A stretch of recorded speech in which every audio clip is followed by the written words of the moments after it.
Warahmatullahi wabarakatuh. Waalaikumsalam. Warahmatullahi wabarakatuh. Alhamdulillah, pada kesempatan ini kita dapat bertemu kembali dalam pelajaran fikih untuk yang kedua kalinya. Kemarin kita telah belajar tentang bab wilayat ataupun tentang pembunuhan. Masih ingat kita tentu dari pelajaran kemarin bahwa pembunuhan itu ada 3 macam. Ya. Pembunuhan yang disengaja, kemudian pembunuhan tidak sengaja, dan pembunuhan seperti sengaja. Tentu kita masih ingat dari masing-masing definisi pembunuhan itu. Ya. Kemudian untuk sekarang kita akan belajar atau mempelajari tentang zat. Ya. Tentang apa?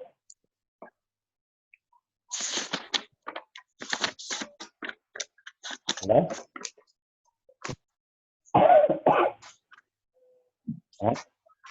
sekarang kita akan belajar tentang diat. Tentang apa? Diat. Diat. Apa itu diat? Diat itu secara bahasa dapat diartikan menjadi sebagai tebusan atau denda. Ya, tebusan atau denda. Diat ya juga dapat diartikan sebagai pengikat. Itu arti diat secara bahasa. Sedangkan secara istilah, diat itu adalah sejumlah harta yang wajib diberikan kepada pihak korban sebagai tebusan atau denda akibat tindakan kejahatan. Sejumlah harta, sejumlah harta yang wajib diberikan kepada korban akibat tindak kejahatan. Itu namanya diat secara istilah. Diat ini diberikan tentu mempunyai fungsi. Kenapa kok diadakannya? Kenapa kok diberlakukannya diat? Ya? Diat itu yang pertama sebagai pencegahan atau preventif. Dan tindakan penyelesaian atau kuratif. Ya. Jadi fungsi daripada diadakannya diat itu adalah sebagai preventif dan kuratif. Ya. Preventif dan kuratif. Preventif itu adalah pencegahan. Kuratif itu adalah penyelesaian.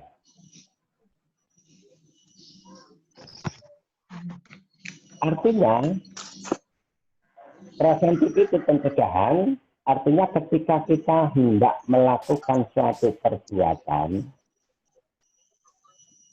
ketika kita ingat diat, ketika kita ingat denda yang harus kita bayarkan, kemudian kita berpikir tentang jumlah denda itu, sekiranya kita tidak sanggup untuk membayar itu, kita tidak akan melakukan tindak kejahatan.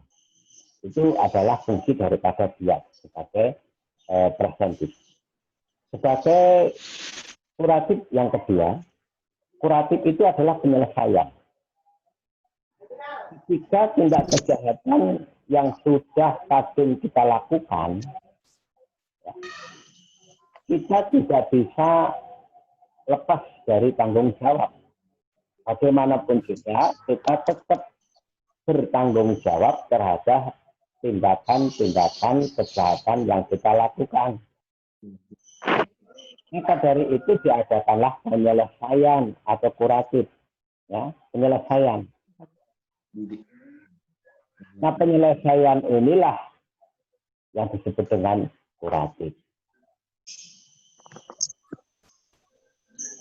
Apa dasar hukum daripada jihad?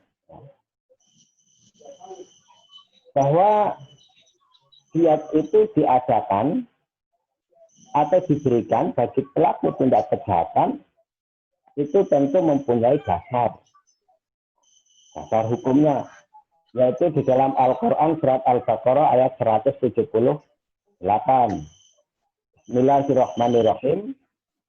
Faman ufiya lahu min akhihi syai'un fattiba'un bil ma'ruf wa ada'un ilaihi bi ihsan. Maka barang siapa yang mendapat suatu pemaafan dari saudaranya, hendaklah yang memaafkan mengikuti dengan cara yang baik, dan hendaklah yang diberi maaf membayar diat kepada yang memberi maaf dengan cara yang baik pula. Ini adalah dasar hukum diberlakukannya di diat. Juga di dalam Al-Quran surat An-Nisa ayat 92. Ya. Dan tidak layak bagi seorang mukmin membunuh seorang mukmin yang lain, kecuali karena tersalah atau tidak sengaja. Barang siapa yang membunuh seorang mukmin karena tersalah, hendaklah ia memerdekakan seorang hamba sahaya yang beriman, serta membayar diat yang diserahkan kepada keluarga si terbunuh itu, kecuali jika mereka keluarga terbunuh bersedekah.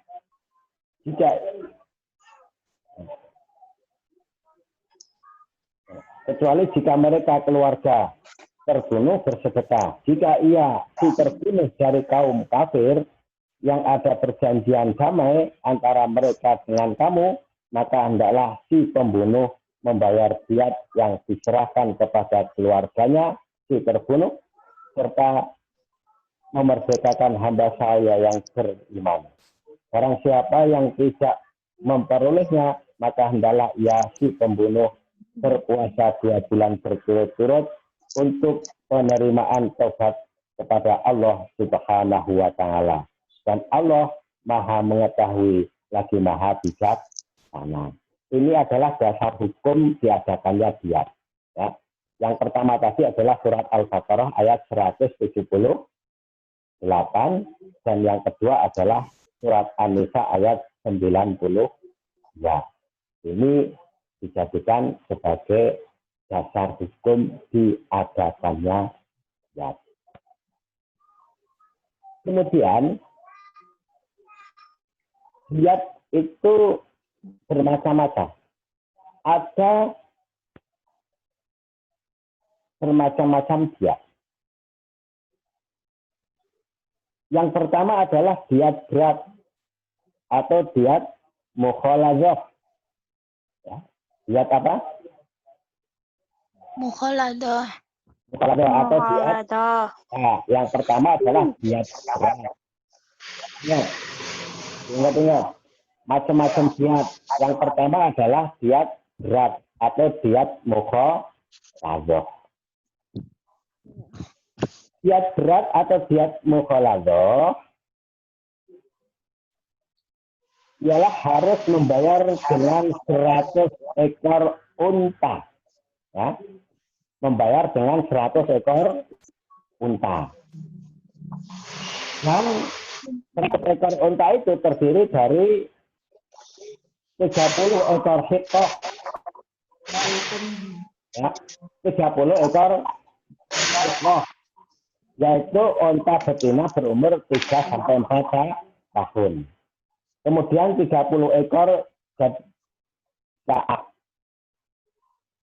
Yaitu unta betina berumur 4-5 tahun.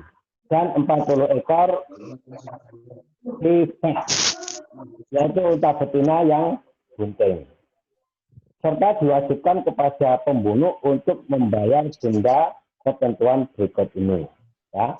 Jadi ketika ada orang membunuh dengan sengaja, maka dendanya atau diatnya itu membayar dengan 100 ekor unta. Ya. Nah ini dilakukan, diat membayar diat dengan 100 ekor unta itu diberikan kepada satu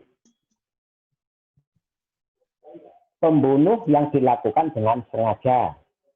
Kemarin ada yang tanya minggu kemarin, Pak, kalau ada orang membunuh itu dendanya berapa, Pak? Ya. Ini kita pada kesempatan ini kita bahas, ya. Jadi ketika diat mukhaladzah atau diat berat, yaitu dengan membayar 100 ekor unta, yang terdiri dari 30 ekor unta hekah, kemudian 30 ekor jas'ah, kemudian 40 ekor hikmah. Itu diberikan kepada satu pembunuh dengan sengaja.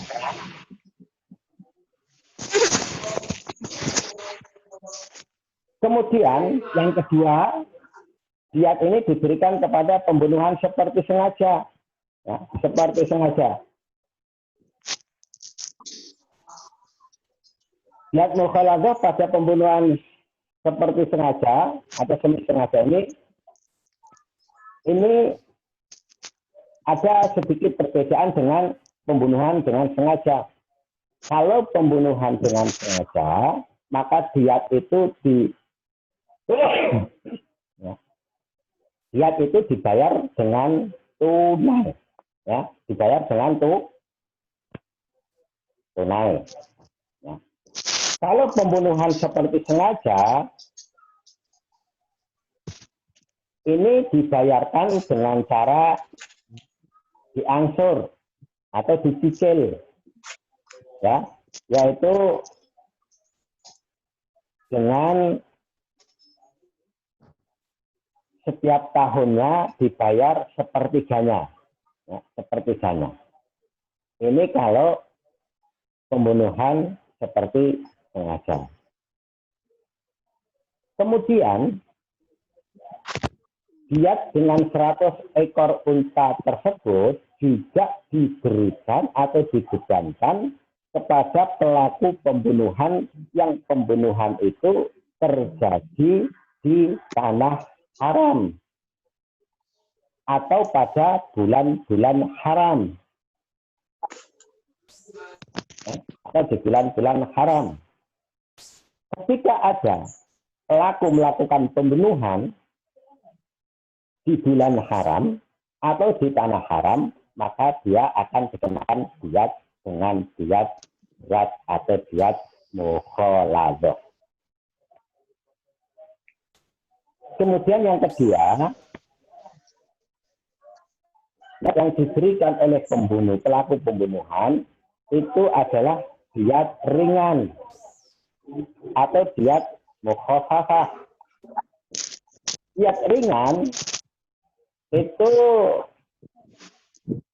dengan membayar 100 ekor unta, terdiri dari 20 ekor hikoh, 20 ekor jas'ah, 20 ekor pintu labun, dan 20 ekor ibnu labun, serta 20 ekor pintu makhmat.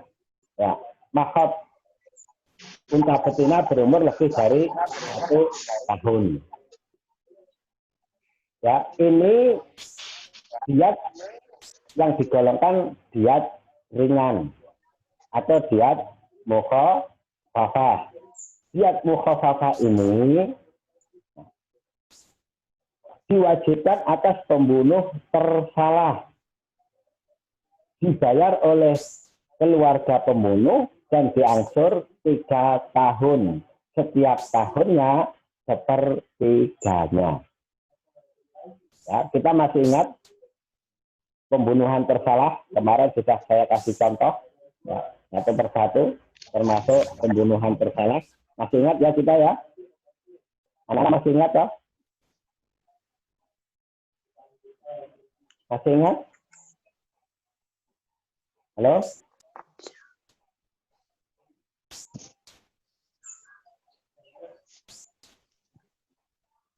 Bisa dengar suara Pak Guru? Dengar. Nah, masih ingat ya kemarin apa itu pembunuhan bersalah? Bersalah. Nah, Ada hmm. pembunuhan yang tidak mematikan.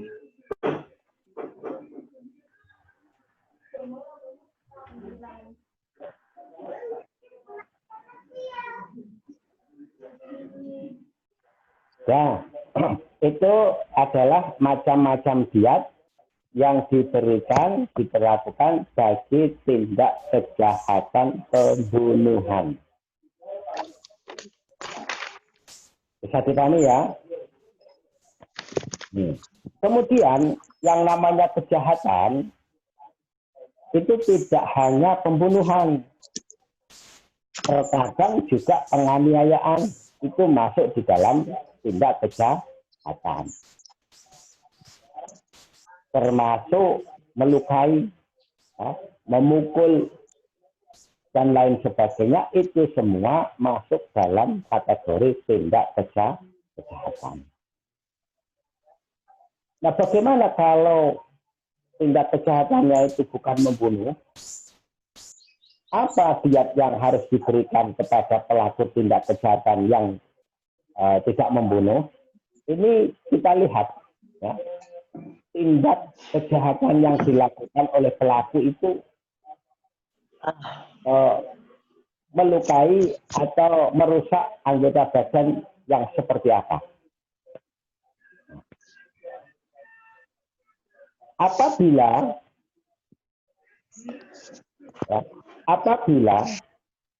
melukai anggota tubuh antara lain, melukai kepala sampai ke otak atau melukai badan sampai perut, maka diwajibkan kepada pelaku untuk mengganti denda. Ya.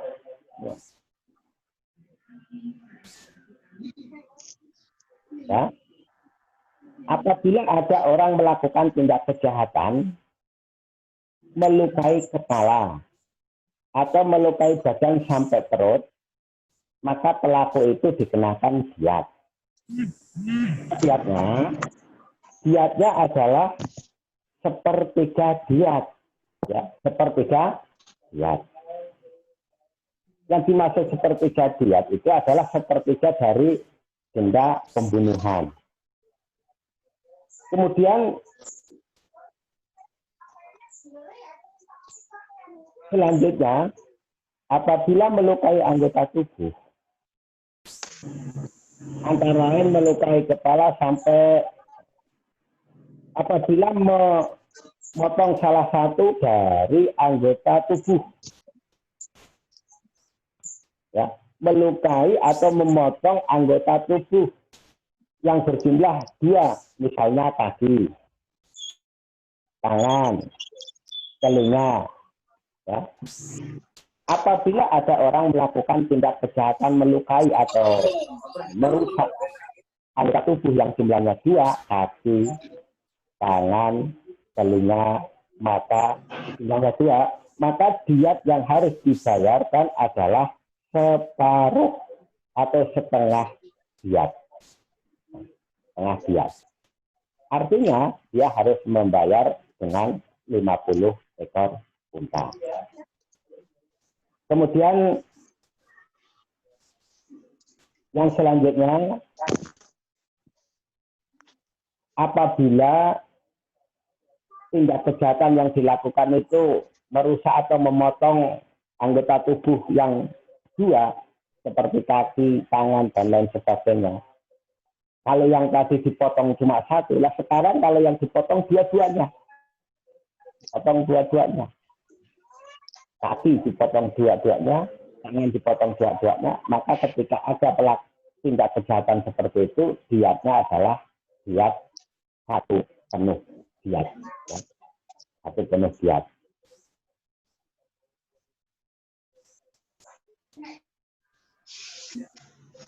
Itu adalah diat yang diberikan bagi pelaku tindak kejahatan yang dilakukan oleh pelaku. Nah, bagaimana Pak kalau di luar itu seperti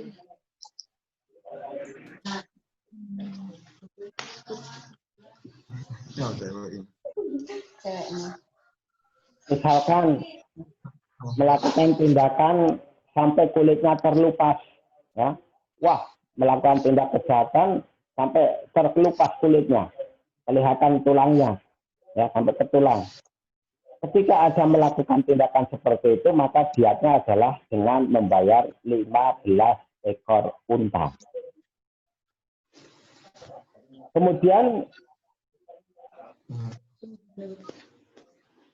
apabila melakukan tindak kejahatan, yang tindak kejahatan itu sampai memutuskan jari-jari, baik jari-jari tangan maupun jari-jari kaki, maka dia harus membayar diat atau denda dengan denda 10 ekor unta. Ya, 10 ekor unta. Apabila melakukan tindak kejahatan dengan mematahkan gigi, ya, gigi, atau tindak kejahatan sampai terkelupas daging, atau orang memukul sampai giginya patah, maka dia juga harus dikenakan diat atau denda. Berapa? 5 ekor unta. 5 ekor unta. Itu adalah bentuk daripada diat yang harus diberikan, yang wajib diberikan bagi pelaku tindak kejahatan kepada orang yang ditindaki kejahatan. Ya, so. Kemudian kenapa ini semua diberlakukan? Ya, berlakukan. Ya itu tadi, ya, itu tadi bahwa diat ini mempunyai dua fungsi, ya, dua fungsi, yaitu pencegahan dan penyelesaian itu tadi, ya, preventif dan kuratif itu tadi, agar tindak kejahatan ini tidak berlaku di kalangan masyarakat kita. Terlebih kita sebagai pelajar yang notabene adalah pelajar agama, jangan sampai kita melakukan tindak kejahatan. Tapi sebarkanlah dalam kehidupan ini adalah kehidupan yang damai dan tentram. Ada beberapa hikmah yang perlu kita pelajari dari itu semua. Ya. Yang pertama, menyadarkan pelaku dan keluarga pelaku serta orang yang mempunyai niatan untuk membunuh agar lebih berhati-hati lagi dengan jiwa manusia. Karena yang akan menanggung diat bukanlah pelaku saja, tapi juga keluarga pelaku yang terlibat. Ini hikmahnya, ya, hikmahnya. Agar kita itu lebih berhati-hati, ya, berhati-hati. Karena kalau kita melakukan tindak kejahatan, itu yang menanggung bukan kita saja, juga keluarga kita ikut menanggung. Kemudian yang kedua, hikmahnya adalah tentunya bertujuan untuk kepentingan kedua belah pihak. Untuk keluarga korban terbunuh akan sedikit terhibur dengan harta yang diterima dan dapat dimanfaatkan untuk sebaik-baiknya. bagi pelaku pembunuhan tersebut, anggota keluarganya merasakan mendapat kehidupan yang baru serta mendapatkan kesempatan bertobat kembali kepada jalan yang benar. Ini hikmahnya. Ya, hikmahnya. Apabila kejahatan itu ya,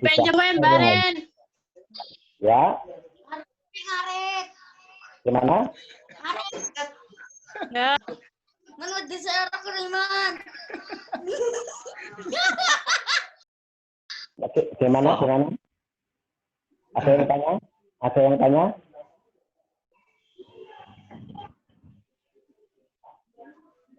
Halo, dengar nggak anak-anak? Suara Pak Guru dengar nggak? Dengar, Pak. Dengar. Nah, Dengar, Pak. Dengar. Pak. kita tadi sampai mana tadi? Sampai mana? Sampai mana? Sampai mana? Katanya dengar. Barusan masuk. Sampai hikmah diat. Dia. Sampai hikmah diat. Hikmahnya itu ada 3. Yang pertama tadi, ya, agar kita lebih berhati-hati. Ya. Kemudian yang kedua ini adalah ketika tindak kejahatan sudah terlanjur dilakukan, Ya. maka diberlakukanlah diat. Ketika diat telah dilaksanakan, maka dari pihak korban itu akan terhibur, ya, terhibur dengan adanya diat yang diberikan itu. Kemudian bagi pelakunya itu ya setidak-tidaknya ada kesempatan untuk melakukan pertaubatan atau melakukan taubat agar tindak kejahatan itu tidak dilakukan kembali. Ini hikmahnya, ya, hikmahnya. Kemudian yang ketiga, yaitu dapat mencegah agar tidak terjadi lagi kejahatan dan melindungi dari jiwa-jiwa yang tidak berdosa agar tidak dilecehkan. Ya. Itu hikmah yang ketiga. Hikmah yang ketiga agar tidak terjadi lagi tindak kejahatan. Kejahatan. Itu hikmah, ya, kejahatan itu hikmah daripada diat. Ya.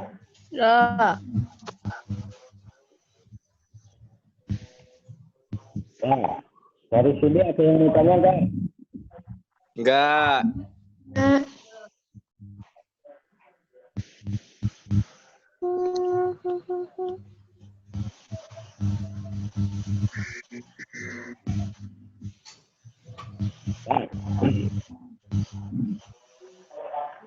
Kemudian selanjutnya ada jinayat ta'zir, ya, ta'zir. Jinayat ta'zir itu hukuman yang diberikan kepada pelaku tindak kejahatan yang hukumannya itu, bentuk hukumannya itu tidak ditetapkan atau belum ditetapkan hukumnya di dalam Al-Quran. Itu namanya ta'zir, ya, ta'zir. Misalkan seseorang melakukan tindak kejahatan, ya, tindak kejahatan. Misalkan mencuri telur. Mencuri apa? Mencuri apa? Telur. Nah, mencuri telur ini adalah tindak kejahatan yang barang yang dicuri itu belum sampai 1 nisab.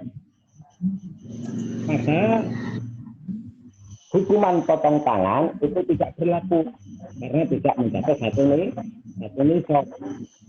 Lalu apa hukuman yang diberikan kepada pelaku tindak kejahatan pencurian telur itu? Itu semuanya diserahkan kepada hakim. Terserah hakim mau memberikan hukuman apa kepadanya, apa dihukum 3 hari, apa dihukum 5 hari, apa dihukum 7 hari, itu tergantung kepada keputusan hakim. Inilah yang disebut dengan ta'zir. Ya, disebut dengan apa? Disebut dengan apa? Halo?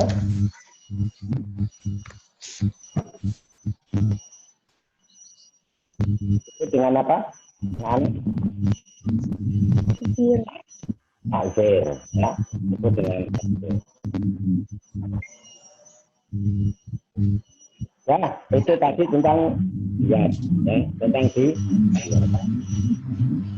Ya.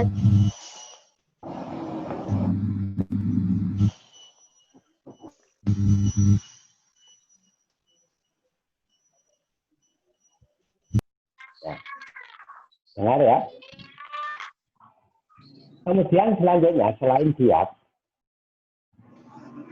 itu ada kafarat, ya, ada kafarat. Apa itu kafarat? Ya, selain diat ada apa? Kafarat. Apa itu kafarat? Kafarah. Ya, kafarat. Kafarat adalah tebusan, ya. Kafarat adalah tebusan dengan melakukan perbuatan-perbuatan yang telah ditentukan oleh syariat Islam. Karena melakukan kesalahan atau pelanggaran yang diharamkan Allah Subhanahu wa Ta'ala. Itu namanya kafarat. Kafarat itu adalah tebusan dengan melakukan perbuatan-perbuatan yang telah ditentukan oleh syariat Islam. Itu namanya kafarat. Ya. Adapun dasarnya adalah sebuah hadis, ya. Sebuah hadis yang diriwayatkan oleh Abu Dawud. Yang artinya dari Wailah Asma'u, ia berkata, pernah kami datang kepada Nabi Shallallahu Alaihi Wasallam dalam perkara seorang sahabat kami yang semestinya masuk neraka sebab pembunuhan. Maka bersabda Rasulullah Shallallahu Alaihi Wasallam, merdekakanlah seorang budak perempuan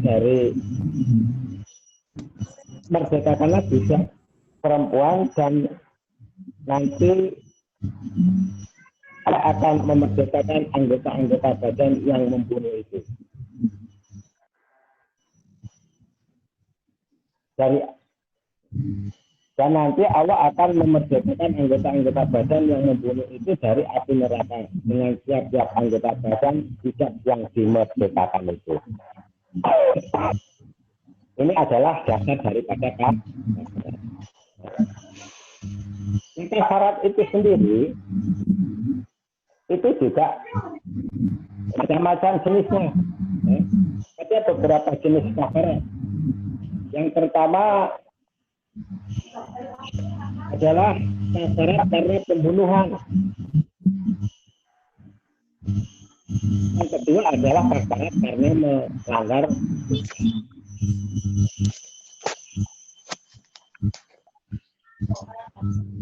apa yang diberikan atau kafarat bentuk kafarat apa yang diberikan bagi pelaku pembunuhan, bagi pelaku pembunuhan, maka kafarat yang diberikan kepadanya yaitu dengan cara memerdekakan hamba sahaya atau berpuasa selama 2 bulan berturut-turut. Bagi pembunuh, ia wajib menyerahkan diri untuk diqisas atau membayar dia jika dimaafkan oleh pihak korban dan membayar kafarat tersebut. Ini ya, di samping diat ada kafarat. Ya, kafarat itu yaitu tadi ya, tebusan dengan melakukan perbuatan-perbuatan yang telah ditentukan oleh syariat Islam. Apa itu yang telah ditentukan perbuatan yang telah ditentukan itu apa? Memerdekakan budak, ya, memerdekakan budak atau berpuasa 2 bulan berturut-turut. Ini adalah bentuk daripada kafarat. Paham ya? Jadi jika ada seseorang melakukan tindak kejahatan pembunuhan, di samping dia membayar diat, dia juga harus membayar kafarat, yaitu dengan memerdekakan budak atau berpuasa 2 bulan berturut-turut. Ini kafarat. Kemudian yang kedua, kafarat karena melanggar sumpah, yaitu dengan memberi makan 10 orang fakir miskin atau memberi pakaian, memerdekakan seorang budak atau berpuasa 3 hari. Ini ketika ada seseorang melakukan pelanggaran sumpah, ya, melanggar sumpah. Ketika ada seseorang melanggar sumpah, maka dia harus melakukan tindakan-tindakan sesuai dengan yang telah ditetapkan. Ini yang disebut dengan kafarat. Tindakan apa itu yang telah ditentukan? Yaitu dengan memberi makan 10 orang fakir miskin, atau memberi pakaian, atau memerdekakan seorang budak, atau puasa 3 hari lamanya. Ini kafarat yang diberikan bagi orang yang melanggar sumpah. Ini adalah bentuk daripada kafarat. Jadi jenis kafarat itu ada 2, yaitu kafarat karena pembunuhan, dan yang kedua adalah kafarat karena melanggar sumpah. Kemudian selanjutnya, ya, kafarat ini diberikan atau kafarat ini diberlakukan itu karena ada hikmah di dalamnya. Ada hikmah di dalamnya. Ada beberapa hikmah di dalam kafarat itu. Ya. Ini ada 4 hikmah. Ada 4 hikmah kafarat itu. Yang pertama, agar manusia lebih dekat kepada Allah Subhanahu wa Ta'ala. Ini hikmah yang pertama. Ya. Agar orang itu bisa lebih dekat kepada Allah Subhanahu wa Ta'ala. Orang itu kalau sudah dekat dengan Allah Subhanahu wa Ta'ala, maka dia akan berpikir 1000 kali ketika mau melakukan tindak kejahatan. Atau bahkan orang itu tidak akan melakukan tindak kejahatan. Apalagi membunuh. Tidak akan mungkin. Karena sudah dekat kepada Allah Subhanahu wa Ta'ala. Kemudian yang kedua, menjaga keamanan di dalam masyarakat dari segala fitnah. Nah, dari segala fitnah. Menjaga keamanan. Kalau tindak kejahatan ini tidak ada, maka masyarakat akan merasa nyaman, akan merasa aman. Kalian berangkat sekolah, dari kampung kalian ke sekolahan yang mungkin jaraknya jauh, akan merasa aman-aman aja. Akan merasa nyaman. Karena apa? Tindak kejahatan tidak ada. Halo?